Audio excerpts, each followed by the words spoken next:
The expressive vocabulary test, second edition, was used to measure Megan's expressive or spoken vocabulary.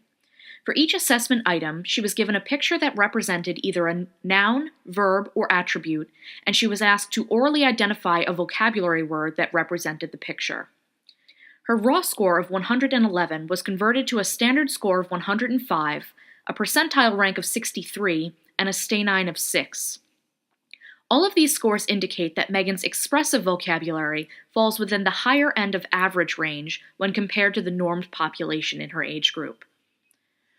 Her expressive vocabulary was analyzed by part of speech as well as by home and school vocabularies. Of 60 nouns that were administered, she correctly identified 80%. Of the 6 verbs administered, she correctly identified 100%, and of the 10 attributes administered, she correctly identified 60%.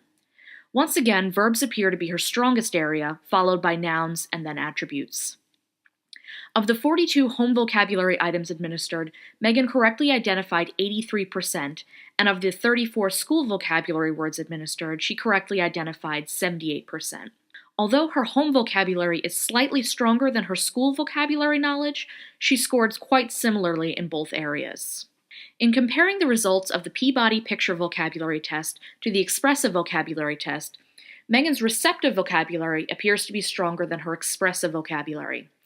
This could mean that Megan was able to use partial knowledge to help her identify receptive vocabulary pictures.